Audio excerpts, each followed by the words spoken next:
Assalamualaikum warahmatullahi wabarakatuh. Horas Majua-Jua.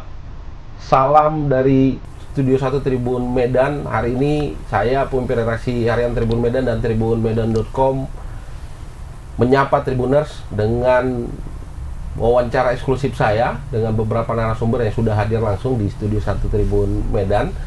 Kita akan membahas isu yang hari ini sangat menarik bagi masyarakat Indonesia, bagi buruh, bagi para PNS atau ASN, dan bagi anggota TNI Polri. Diskusi hari ini akan mengangkat tema tapera boleh atau tidak bagi buruh di Indonesia. Sudah hadir di studio Tribun Medan ada Ketua Apindo Sumut, Dr. Haposan Sialagan SHMH. Baik. Bang Haposan, bagaimana kabar hari ini? Baik. Kemudian sudah juga hadir bersama kita Ketua DPD GSBI Sumatera Utara, Bang Ahmad Syah atau Bung Eben. Bung Eben. Iya. Bung Eben. Nama Perjuangannya itu. perjuangannya Bung Eben. Lalu tepat di samping saya, beliau adalah pengamat sosial atau yang juga advokat. Iya. Beliau juga penasehat dan pendiri beberapa serikat buruh di Sumatera Utara. Ya. Bang Gido Nadabdab. Sehat, Bang? Sehat, kabar baik. Tribuners, dalam beberapa menit ke depan kita akan membahas apakah tapera ini cocok untuk kemudian diterapkan bagi masyarakat Indonesia. Nah, isu tapera ini memang dalam beberapa pekan terakhir terus bergulir. 2 hari yang lalu kemudian muncul isu-isu lain, tanggapan-tanggapan yang kemudian disampaikan oleh para pengamat, para akademisi, hingga kemudian tapera ini mendapat beragam tanggapan. Ada yang positif, ada juga yang negatif. Nah, tapera ini diatur di dalam Undang-Undang Nomor 4 Tahun 2016 mengenai tabungan perumahan rakyat. Saya mau ke Bang Haposan dulu ini. Baik, terima kasih. Karena Apindo ini satu di antara asosiasi yang kemudian head to head langsung ini. Head to head langsung dengan pemerintah, head to head langsung dengan buruh. Nah, Bang Haposan, bagaimana kemudian, walaupun kemarin sehari yang lalu, Bang, kita dengar bersama sudah ada penundaan katanya, Bang. Iya. Karena Komisi 5 dan Ketua MPR ya. juga ikut kemudian berkomentar dan melakukan proses politik di sana, akhirnya ditunda untuk sementara waktu. Bang Haposan, ditunda ini bagi pengusaha bagaimana kemudian? Silakan Bang Haposan. Baik, terima kasih Bang Solihin ya. Baik, memang beberapa hari terakhir ini menjadi isu ya bagi pekerja, bagi pengusaha juga ya di Indonesia.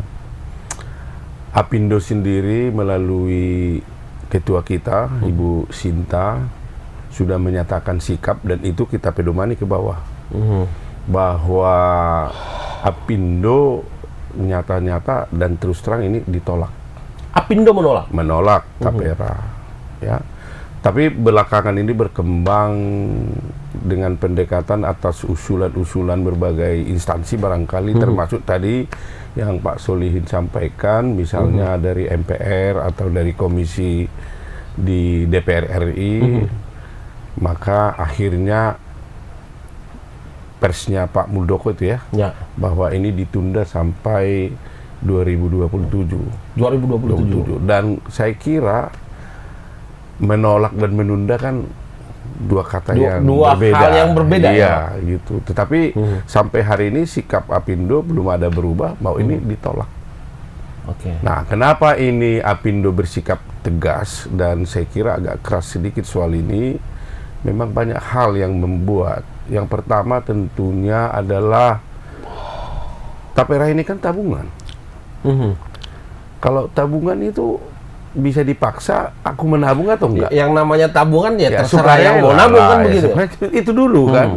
Sederhana aja kita secara diksi Iya. tabungan perumahan rakyat. Rakyat. Jadi kalau saya mau menabung atas kemauan saya, tidak apa-apa. Tapi kalau saya tidak mau menabung, apa saya harus dipaksa? Berarti Itu kalau dulu. diwajibkan, Nah, itu bukan kan tabungan, bukan gitu. tabungan lah menurut saya, kan gitu. Itu yang pertama. Lalu yang kedua, kembali kepada kondisi kita saat ini kan. Jadi pemerintah sendiri sudah banyak mengatur soal ini, ya kan, termasuk juga soal perumahan ini kan. Jadi di BPS sendiri kita sudah banyak beban yang harus ditanggung oleh si pengusaha ataupun si pekerja. Ya, kalau dihitung-hitung sekarang ini saya kira sudah hampir dari upah itu 19,74% itu sudah potongan. Baik jaminan hari tua, baik jaminan kematian, baik jaminan kecelakaan, baik juga apa itu cadangan pesangon 8% itu cadangan pesangon itu.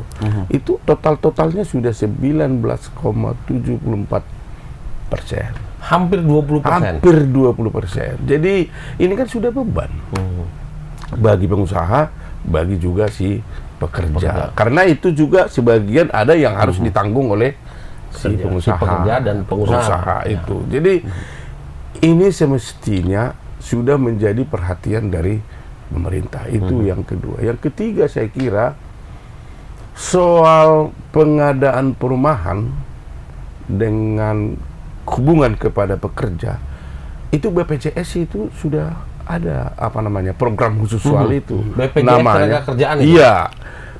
Itu namanya MLT ya. Nah, manfaat layanan tambahan. Nah, kalau kita lihat sekarang ini dari seluruh jaminan ini itu triliunan itu. 400 sekian triliun. Jadi 30% dari situ bisa digunakan untuk membantu pekerja untuk pengadaan perumahan. Apakah itu merehab rumahnya, apakah itu menjadi DP rumah, atau bagaimanalah soal perumahan. Ini kan sudah bagus, Pak. Tinggal ini kayaknya difungsikan, di-upgrade ini terus, diberdayakan ini. Saya kira ini udah cukup mengatur soal perumahan di di bidang ketenagakerjaan ini. Jadi tidak perlu lagi sebetulnya ini ada tapera itu. Makanya saya kira program tapera di sektor ini, pekerja-pekerja swasta ini, saya kira itu nanti saja dulu. Atau jangan saja. Janganlah. Ya, gitu. karena ada dua pilihan tadi. Iya. Ditunda. Iya. Atau tidak kan gitu. Jadi jangan ada jadi double fungsi. Kan ini ada double fungsi kan. Fungsi tapera, ada fungsi BPJS. Padahal sebetulnya BPJS sendiri punya besar dana itu. Punya sangat besar dana itu. Oke, Bang Apusan tahan dulu. Iya. Saya geser dulu ini. Oke. Ini tadi Apindo mewakili pengusaha penolak. Nah, kita mau dengar dulu nih dari teman-teman buruh yang diwakili oleh Bung Eben ini. Bang Eben, bagaimana Bang Eben kemudian sikap teman-teman buruh atas tapera ini? Tadi sudah dijelaskan oleh perwakilan Apindo kita, Pak Ketua kita, bahwa pengusaha juga menolak sebenarnya. Bagaimana Bung Eben? Iya, pertama dasar hukumnya. Oke. Tidak ada satu pasal pun di Undang-Undang Dasar 1945 rakyat itu disuruh nabung untuk rumah.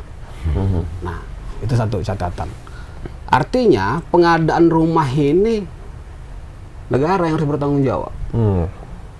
Ya, di situ dia. Nah, yang kedua, kita melihat tapera ini menandakan bahwa ini negara nggak konsisten. Ini sebenarnya mau tabungan atau mengadakan rumah. Kenapa? Karena ada klausul di aturan PP nomor 21 tahun 2024 tersebut, kalau saya nggak salah.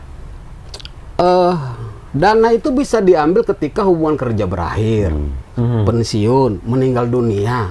Lah, ini tabungan atau mengadakan rumah. Nah, kita lihat bahwa negara tidak konsisten di sini.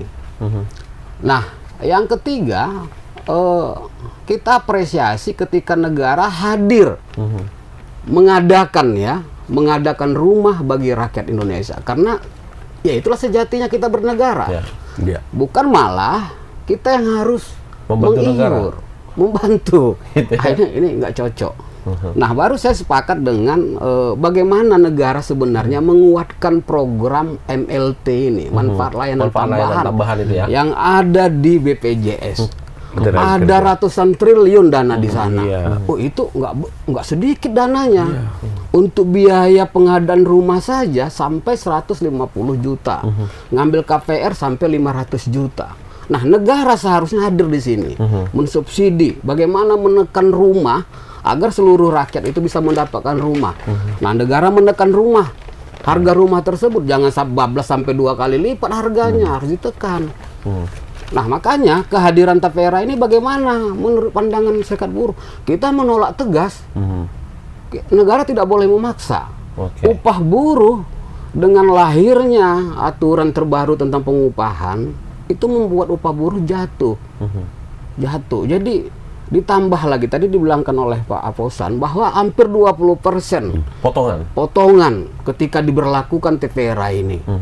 Wah, sementara kenaikan upah buruh untuk tahun 2024 ini hanya berkisar 3%. Wah, ini nah yang paling bahaya lagi 3% mau dipotong lagi nih 3%. yang lebih Inflasinya nggak dihitung ini. iya. Nah, pemerintah harus hati-hati dalam kebijakan Tapera ini. Karena ketika diberlakukan berarti konsekuensinya adalah penurunan daya beli. Berpengaruh pada pertumbuhan ekonomi. Nah, di situ dia. Nah, ini menarik, Tribuners, memang dalam hal Tapera, Apindo dan buruh sepakat ini. Biasanya kalau di pengupahan kurang-kurang sepakat. Gitu ya, Bang ya? Iya. Tapi ini keduanya sepakat bahwa Tapera ini memberatkan pekerja. Memberatkan pekerja dan pengusaha. Iya, betul. benar. Kemudian Bang Gindo. Tadi ada kesepakatan nih. Sama pemikirannya, sama keberatan nih. Baik dari pengusaha maupun dari buruh. Kedua, ada satu poin tadi, ada dua kira-kira poin besar tadi. Satu, terlalu besar ini. Hampir 20% potongan yang kemudian dikenakan kepada pengusaha maupun kepada si pekerja atau buruh tadi. Kedua poinnya adalah ada tumpang tindih program, kalau saya bilang tadi, yang disampaikan oleh Pak Aposan dan Bung Eben. Tapera menjadi tabungan atau tidak? Tabungan tapi ngurusin perumahan. Lalu di BPJS Tenaga-Kerjaan sebenarnya sudah ada program MLT. Yang kemudian buruh dan pekerja itu juga bisa dapat uang bantuan rumah. Baik untuk kemudian mengajukan KPR atau kemudian merehab rumah mereka yang sudah ada. Nah, kalau Bung melihat bagaimana kemudian kesepakatan antara Apindo dan buruh ini, apakah ini bentuk kemudian perlawanan kepada negara dalam program Tapera ini, Bu? Iya. Saya menangkap bahwa dua-duanya, baik pengusaha maupun pekerja ini sama-sama tertekan oleh kebijakan Tapera ini. Tertekan karena bebannya semakin besar ya. Bebannya semakin berat. Seharusnya kan negara, pemerintah membuat kebijakan yang tidak membebani masyarakat, tidak membebani buruh. Seharusnya dia meringankan beban. Saya ada pernah membaca artikel bahwa upah yang diterima buruh itu tidak akan pernah sanggup untuk membeli rumah. Jadi kita bisa, kalau turun ke lapangan, melihat berapa persentase buruh yang sudah memiliki rumah. Kalaupun sanggup buruh itu beli rumah, itu jauh dari tempat kerjanya. Dia bekerja di kawasan industri Medan, dia sanggup beli rumah itu di arah Biru-Biru sana. Jadi kalaupun dia punya rumah di sana, dia tetap harus nyewa rumah di sekitar perusahaan. Dia harus kos lagi. Nah, ini besar, semakin tertekan. Nah, ini ditambah lagi dengan Tapera ini menambah beban. Kalau kita lihat dalam konteks sejarah memang Pak Solihin, ini sejarah sedikit tentang penyediaan rumah untuk buruh. Dalam awal industrialisasi di Indonesia, termasuk di Sumatera Utara, itu disiapkan oleh pengusaha. Rumah itu total disiapkan oleh perusahaan di tempat perusahaan itu sendiri. Ini bisa kita lihat di perusahaan-perusahaan lama yang usianya di tahun 40-an. Saya kasih contoh. PT Nusira di Amplas sama PT Asahi Denki ya. Itu masih ada pertinggalnya. Itu ada rumah buruh di situ disiapkan. Jadi selama buruh itu bekerja disiapkan di sana dia. Jadi ini memang komponen yang masuk dalam sejarah pengupahan di Indonesia dalam komponen Catu 11. Di perkebunan juga ini kewajiban. Kewajiban pengusaha, kewajiban perusahaan perkebunan untuk menyediakan perumahan bagi buruh. Jadi buruh itu menempati gratis, bukan membayar seperti yang diberlakukan Program oleh ini. pemerintah ini. Memang isu menarik ini soal penyediaan perumahan bagi rakyat. Menyediakan perumahan bagi buruh. Sekarang pertanyaan, ini menjadi tanggung jawab siapa? Apakah ini tanggung jawab perusahaan atau tanggung jawab negara? Kalau kita lihat dalam pergeseran peranan negara, memang ini diambil alih oleh negara. Ya, saya pikir memang buruh itu punya hak untuk mendapatkan rumah. Kalau bisa juga dia dekat dengan Tempat bekerja. supaya apa? Supaya dia tidak tertekan dalam bekerja. Coba kita bayangkan kalau dia punya rumah atau tinggal di Sibiru-biru, bekerja di kawasan industri Medan. Dia harus ada kos tambahan mungkin untuk Bukan hanya kos tambahan, Bang. Di perjalanan banyak senggol sana, senggol sini, di pekerjaan udah stres, akhirnya kena peringatan, ter-PHK juga ujungnya. Karena stres itu. karena tidak maksimal juga Waduh, kerjanya nanti di lalu lintas kita juga amburadul segala macam. Sangat tidak mungkin buruh, karyawan punya rumah, beli rumah di sekitar perusahaan. Itu tidak mungkin. Harga tanah di sekitar perumahan berapa? Itu tidak mungkin. Oleh karena itu memang saran dari ketua buruh tadi itu sangat tepat. Bagaimana negara sekarang mengambil alih menyediakan perumahan untuk buruh. Oke, ini bisa bertahap. Mungkin tidak semua karyawan dulu yang punya hak untuk ini. Karyawan yang berumah tangga, misalnya. prioritas lah dia. Prioritas. Oke. Dan itu ditanggung oleh negara. Kalaupun harus ada beban, siapkan dulu barangnya. Kalaupun ada partisipasi dari apa? Dari buruh, ada dulu rumahnya. Ini kan belum ada rumahnya, udah mau dipotong ini. Artinya baru mau dikolektif dulu ya. Belum ada rumahnya, Kita nggak orang sudah sepakat. bayar. Kalau masih UMP itu 3 jutaan, kita nggak sepakat upah kita dipotong untuk pengadaan. Kalau buruh lebih cocok, nggak usah dipotong ini barang. Tapi kalau upah kita itu 10 kali lipat dari upah sekarang, Mau potong silakan. Potong silahkan. Jadi ini barang belum ada, sudah minta bayaran dari buruh. Komponen upah itu upah minimum. Dalam komponen pengupahan kita itu tidak ada di situ komponen upah buruh ya. Tidak ada ya, Bung Eben ya, belum ada untuk sewa rumah atau apa. Tidak, Tidak ada ya. Jadi kalau ditambah beban lagi, ini betul-betul menyulitkan pekerja, menyulitkan kehidupan buruh. Seharusnya negara bertanggung jawab menyediakan perumahan di sekitar kawasan industri. Kalaupun buruh bayar, itu Nanti setelah ada 10 kali dari UMP itu sekarang. setelah ada rumah dan itu memang ada kesepakatan. Iya. Dan kalau memang konteks sekarang saya melihat memang ya kita minta tanggung jawab pemerintahan yang akan datang. Kata pemerintahan yang akan datang, mereka menyediakan 3 juta rumah. Itu disampaikan oleh Pak Prabowo dalam kampanye debat ketiga. Nah, saya pikir ya pemerintah ke depan bisa berpikir menyediakan dulu tahun pertama 200.000 unit rumah untuk buruh misalnya. Jangan global saja dia. Karyawan memerlukan ini. Jadi pemerintah melahirkan ide Tapera ini betul-betul mempersulit kehidupan pekerja buruh dan juga ya pengusaha juga merasa juga dipersulit dengan ini. Meskipun tadi saya katakan dalam konteks sejarah tadi penyediaan perumahan bagi buruh ini awalnya adalah tanggung jawab dari corporate. Ini tanggung jawab dari pengusaha. Itu masih ada pertinggalan sekarang di amplas dan di perkebunan. Kenapa memang? Karena dulu memang masih sulit mendapatkan tenaga kerja. Dia ditangkap dari tempat-tempat yang jauh supaya dia bisa bekerja dia harus tinggal dekat. Sekarang memang jumlah tenaga kerja, angkatan kerja yang jauh lebih besar dari jumlah lapangan kerja yang tersedia mengakibatkan posisi ini menjadi posisi buruh menjadi pada posisi yang persulit untuk meminta segala sesuatu kepada pengusaha maupun kepada pemerintah. Oke, Bang Indo. Ya. Saya balik lagi nih ke Pak Kaposan. Pak Kaposan, tadi sepakat nih, buruh juga menolak. Ya. Nggak mau. Kita nggak mau. Tapi hari ini ditunda ini. Ditunda, ya. Menunda dengan menghapus ini beda nih. Ya. Menunda dan tadi sudah Pak Kaposan cepat singgung 2027 katanya. Ya, barang ini akan akan jalan lah. akan jalan. Ya.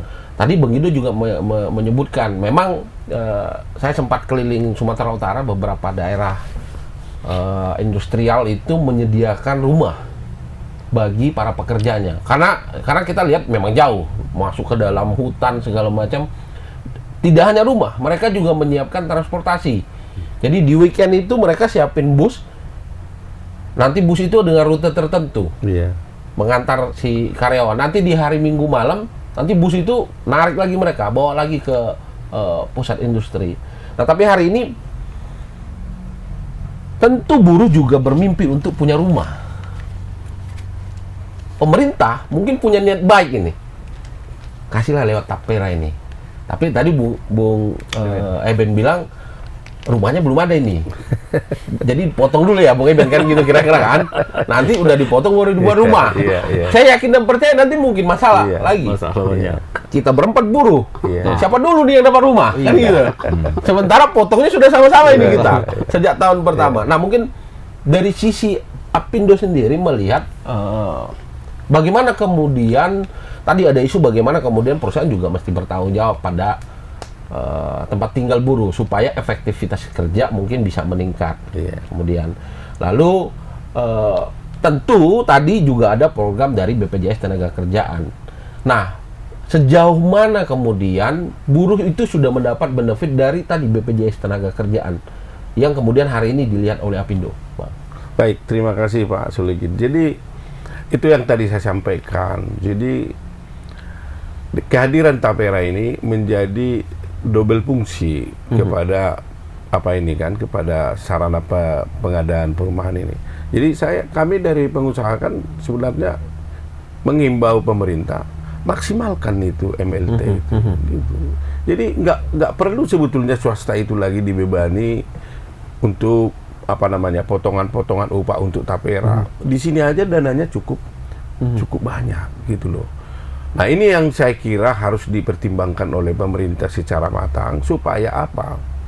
Nah, dengan program-program pembebanan ke pengusaha juga kepada pekerja, ini ada efeknya loh Pak di ekonomi. Pasti nanti akan investor-investor kan akan melihat ini. Jadi mereka akan mempertimbangkan, nggak usah di Indonesia. Ini nanti bisa banyak ini beban-beban yang harus diapa gitu loh.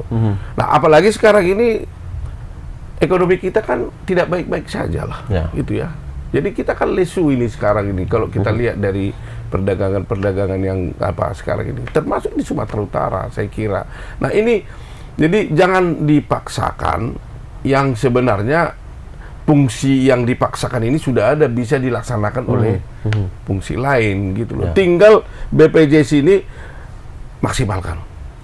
MLT tadi maksimalkan. Tadi sudah disebut juga angkanya oleh Pak Bung Eben tadi. Ya, 150-an triliun. Itu kan bukan dana kecil saya kira. Nah, ini bisa Pak dimanfaatkan. Jadi kalau Tapera ini yang tadi juga, ya betul juga lah. Kita kan rumahnya belum ada, kita sudah dipotongi. So kalau sepertinya trust kita itu kan berkurang di situlah ya. Akuntabilitasnya ini semua gimana sebetulnya ini nanti kepungutan ini kan gitu kan. Walaupun negara yang melaksanakan. Tadi poin yang menarik bahwa pengusaha kemudian dengan cara-cara seperti ini, ada program-program yang kemudian memberatkan pengusaha juga berpengaruh pada investor yang kemudian masuk. Pasti dong. Pasti investor kan akan ketakutan. Bagaimana dia mau invest di negara kita, tetapi dia sendiri belum masuk sudah terus langsung merasa ada beban kan. Nah, ini juga harus dipertimbangkan oleh pemerintah supaya kondusivitas ekonomi kita ini saya kira ke depan ini bisa ini. Saya harapan kita ke pemerintahan baru lah. Pak Prabowo, mudah-mudahan ini bisa masukkanlah ini ke. Tapi tadi di dalam catatan ditunda katanya. Ya menurut saya khusus untuk pekerja-pekerja swasta ini tidak usah diikutkan di Tapera. Jadi PNS, TNI, Polri silakan saja berjalan. Tidak apa-apa saya kira. Karena bukannya ASN, TNI, Polri itu biasanya juga ada rumah dinas mereka, ada asrama.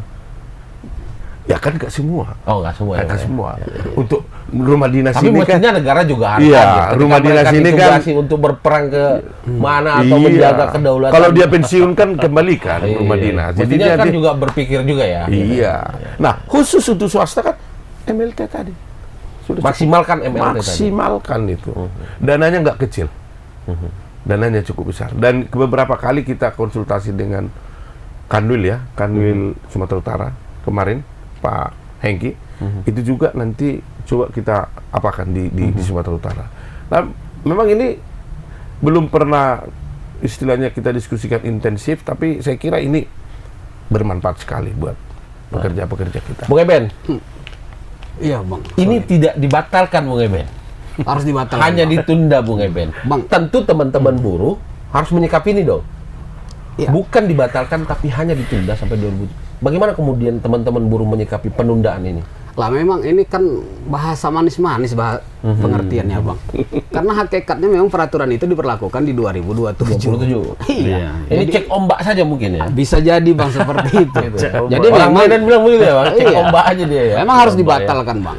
Harus dibatalkan ini karena itu tadi bang, buruh hari ini upah itu kecil. Jadi harus mengencangkan ikat pinggangnya, menghemat bang. Mestinya Bang Eben sambil ke sana sambil Pak Kaposan.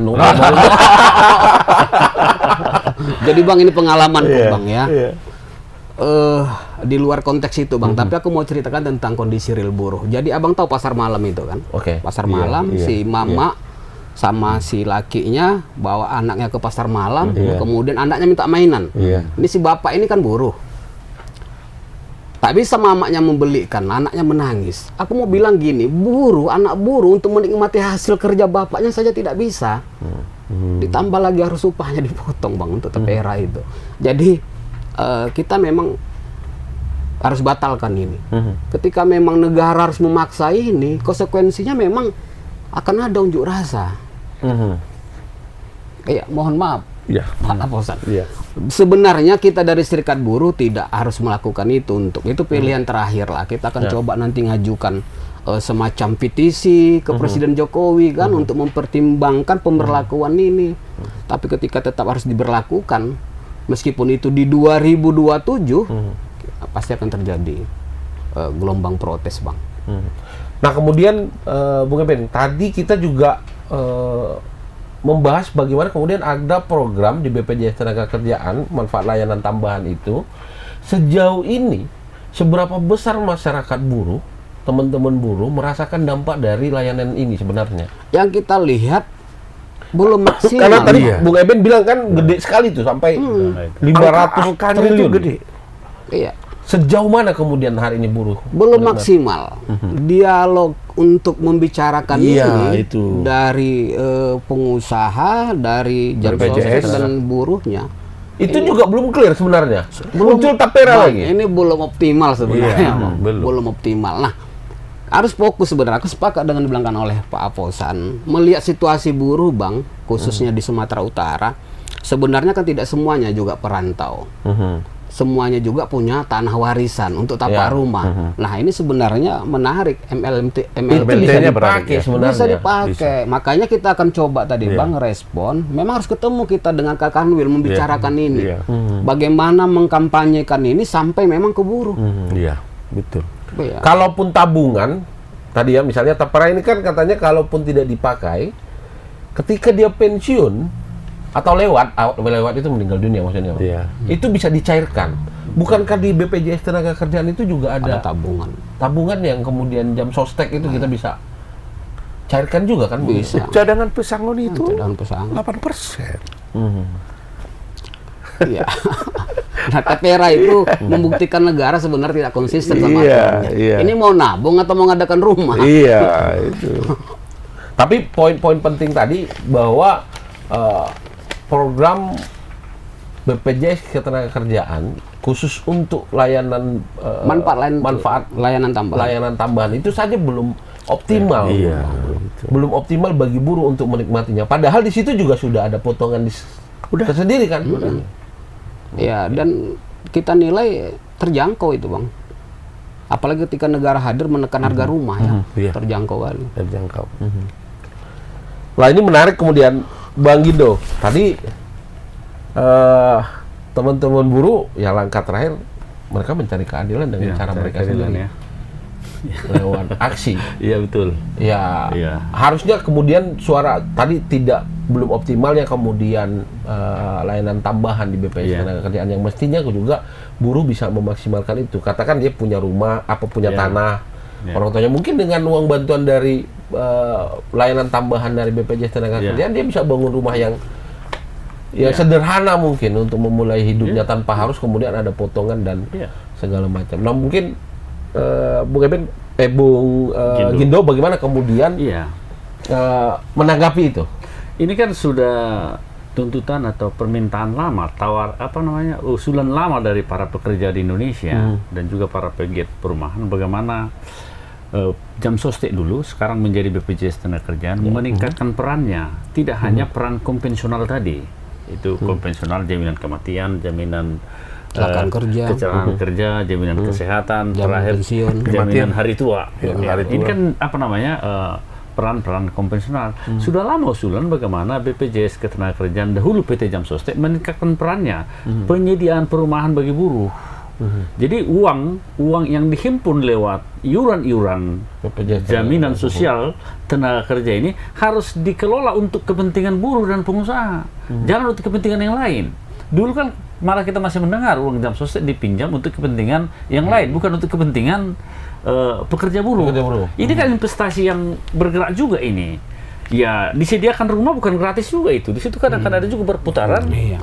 Bagaimana BPJS Ketenagakerjaan punya Bayar tanggung juga jawab itu. ya menyediakan perumahan buruh yang tidak jauh dari tempat-tempat kerja mereka, tidak jauh dari kawasan industri. Ini keuntungannya sangat besar. Untuk kota juga sangat berguna, kemacetan berkurang, segala macam dan segala macam. Tapi tanggung jawab ini kan sepertinya belum serius dikelola oleh BPJS. BPJS mungkin perlu meng-hire tenaga-tenaga profesional yang paham tuntutan perkembangan zaman, tuntutan perumahan bagi pekerja buruh. Sulitnya buruh mendapatkan tempat tinggal. Tempat tinggal di sekitar pabrik itu mahal. Kamar kecil aja paling sedikit 500.000 ya, sewa per bulan. Iya. Dia terima upah untuk rumah itu saja udah dikeluarkan dia 500.000. Upah kan Berat lah. 3,5 juta ya, 3,5 udah berkurang hanya untuk menyediakan tempat tinggal dia saja. Nah ini kan sebenarnya negara harus hadir lewat badan usahanya. Badan usaha negara di bidang tenaga kerja kan ini. Jam Sostek, BPJS. Dia harus hadir untuk menyediakan ini. Kenapa dia tidak berpikir mendirikan rumah susun misalnya yang layak bagi pekerja buruh di sekitar industri. Mereka tinggal di sana. Jadi tidak perlu dia lagi mengeluarkan uang untuk beli sepeda motor, untuk cicilan sepeda motor. Karena cukup jalan kaki dari perumahan buruh ke tempat kerja. Ini kan dia harus bayar cicilan kredit lagi. Saya katakan ini uang buruh ini untuk rumah dan kendaraan saja itu keluar 1 juta paling sedikit. Kalau dia KPR atau sewa misalnya. Iya, sewa rumah dia. Kontrak. Itu per bulan ya? Iya, per bulan. Per bulan ya. Dia kan harus beli rumah karena angkutan bus dari tempat jauh dari rumah dia ke tempat industri itu tidak tersedia. Maka dia harus beli sepeda motor. Bayar cicilannya per bulan berapa? Plus BBM. Tambah BBM lagi. Lain lagi kalau ditilang. Ya. Dia akan keluarkan. Ini saya serius.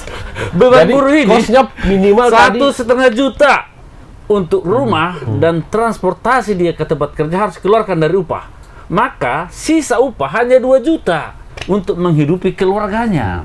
Makanya kan pengusaha dan buruh ini memang harus berpikir keras bagaimana meningkatkan kesejahteraan buruh, tidak hanya dengan cara meningkatkan upah.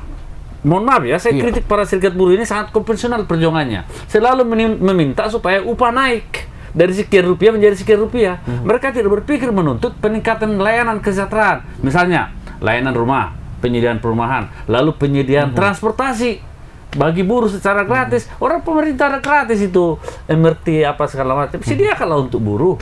Negara juga perlu mengapresiasi pekerjaan karyawan. Tanpa karyawan ini kan kita nggak bisa ngapa-ngapain sebenarnya. Tak bisa ngapa-ngapain. Jadi memang ini harus menjadi program prioritas dari negara lewat BPJS Ketenagakerjaan ini. Ya kritik kita Jadi, kepada BPJS Bang. Tenaga Kerjaan kan mereka sangat profesional bekerja. Bang. Iya, menginginkan orang sakit, menginginkan orang apa. Bang, ketika Bung Eben, silakan, Bung Eben. ketika TDL naik terus, ketika BBM naik terus, ketika sembako naik terus, ketika UKT naik terus, memang sudah kodratnya buruh menuntut upah naik. Tapi Menyesuaikan. kan iya, penyesuaian Bang. Iya, kan. Bang, karena begini dia, ketika upah tidak naik, hati-hati, inflasi itu bagus juga bagi Iya, perusahaan loh. Saya paham Supaya itu. ada geliat. Saya paham, Ben. Cuma yang mau saya sampaikan kepada teman-teman serikat buruh, jangan hanya memperjuangkan kenaikan rupiah. Lihat komponen lain sebenarnya yang bisa. Ya, minta pemerintah menyediakan rumah, minta pemerintah menyediakan transportasi untuk meringankan beban pengusaha dan beban buruh. Ini bebannya. Boleh lah Pak Iya. Fauzan. Iya. Di sini jadi program Tapera ini. Boleh lah itu. Program Tapera Tapi ini memang, betul-betul tidak Pak Gindo. bermanfaat ini, menambah beban, bukan menambah manfaat. Tapi menjadi Pak beban. Gindo kan, Iya. dari yang kita bicarakan ini sebetulnya tadi yang Eben sampaikan itu, sebetulnya itu harus diperhatikan oleh pemerintah.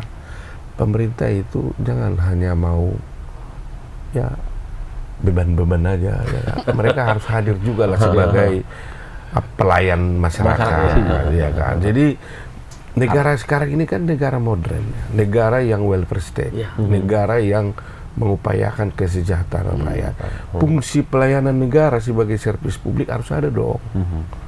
Jadi jangan pula dipersoalkan negara sudah memberikan subsidi sekian. Subsidi itu kan boleh diberikan oleh negara. Apalagi itu untuk membantu kehidupan masyarakat loh. Termasuk di perumahan ini. Nggak boleh juga misalnya APBN sudah tersedot ke perumahan. Nggak juga. APBN itu boleh digunakan. Jadi di mana kita mau lihat fungsi pemerintah sekarang? Ya, di mana kita lihat? Nah, oleh karena itu saya kira tadi statementnya itu negara harus boleh hadir memikirkan itu perumahan. Tidak harus melalui tapera, melalui potongan ini, potongan ini. Itu aja Jadi saya kira. semakin menarik sebenarnya. Memang perlu diskusi panjang kembali. Siap. Ada waktu ini ditunda, minimal hari ini keputusannya ditunda, Bung Eben. Iya. Iya, Tapi tapi kita saya yakin teman-teman buruh akan tetap melakukan perjuangan untuk Termasuk itu. di kita. Termasuk teman-teman makanya Apindo. Bang gini, kita mau mengajak Apindo khususnya pengusaha, Iya. ayo kita barengan sama Ya. meminta negara untuk Sudah mencabut- dimulai di Siap. tribun. Sudah dimulai di tribun hari ini. Wah, iya. Ya, ya. Iya. Sudah kita mulai di tribun. Kasih sama Pak Seligi. Nah, Tribuners mungkin diskusi ini akan juga kemudian perlu dipikirkan kita bersama, Tribuners dimanapun berada, bahwa ini juga tentang kesejahteraan kita. Mungkin mereka yang sedang menyaksikan tayangan ini bapaknya buruh, bapaknya ASN, bapaknya TNI Polri.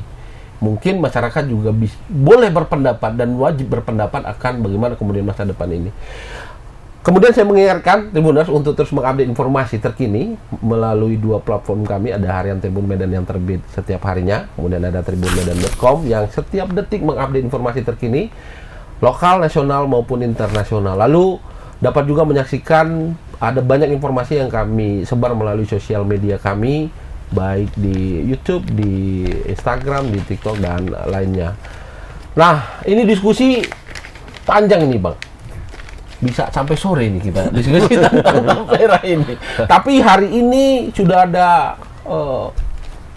kesepakatan lah, walaupun belum diketok bahwa ini ditunda. Iya. Tapi hari ini sudah ada statement dari beberapa pejabat kita di nasional sana bahwa sementara ditunda. Iya. Walaupun memang menurut Bung Eben berlakunya nanti memang di 2027. Nah, menutup diskusi kita hari ini, Bang, silakan apa yang ingin disampaikan kepada teman-teman pengusaha dan teman-teman buruh. Terima kasih nih. Jadi kami dari Apindo ya PP 21 2004 ini batalkan aja gitu aja. Batalkan saja. Iya, batalkan saja.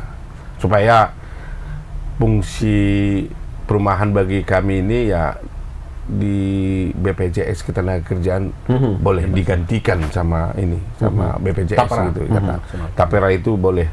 Nah, kedua ini juga menjamin kelangsungan supaya ekonomi kita ini bisa lebih kondusif. Jadi beban-beban itu tolonglah dulu dikurang-kurangi supaya juga gairah-gairah ekonomi ini bisa kita bangkitkan. Kalau beban diperbanyak, gairah pasti.